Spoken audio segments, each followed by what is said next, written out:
Sa nais mag-apply sa driver ng mga dayuhan, ingat ayon sa mga otoridad.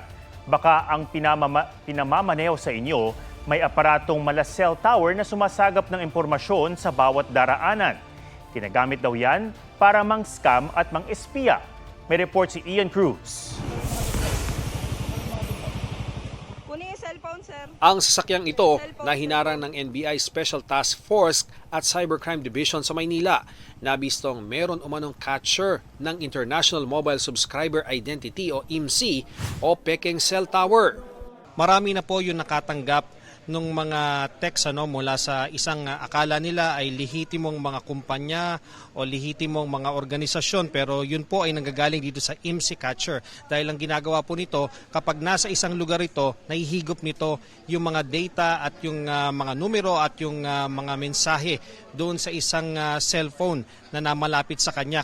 Bukod sa pangi-scam, ginagamit din daw ang aparato sa pangi-espiya. Umiikot sila sa mga installation natin, camps, mga government installation, at pagka nadikit sila doon sa lugar na yun, mahihigop nila kung anuman ang information.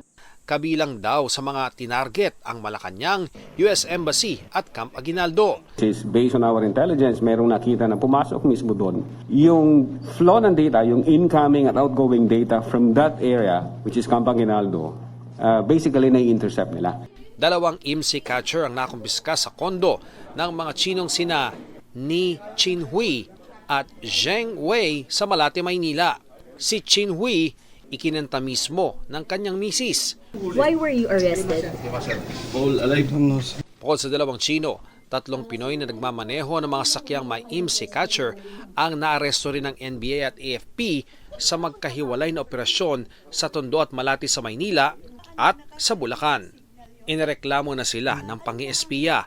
Inaalam din ang koneksyon ng mga Chino sa mga naunang inarestong Chinese spies umano. Ayon sa isa sa 3 Pinoy, ang among Chino raw niya ang nagsasabi kung saan sila iikot. 3,000 piso kada araw ang bayad sa pagmamaneho. Hindi ko po alam eh. Hindi naman po sa akin, tinuro lang naman sa akin, mag-drive lang ako, yun lang. Siguro magtanong tayo. Hindi lang naman kasi yung trabaho ang kailangan hanapin, kundi yung protection ng ating seguridad. Ian Cruz nagbabalita para sa GMA Integrated News. Huwag magpahuli sa mga balitang dapat niyong malaman. Mag-subscribe na sa GMA Integrated News sa YouTube.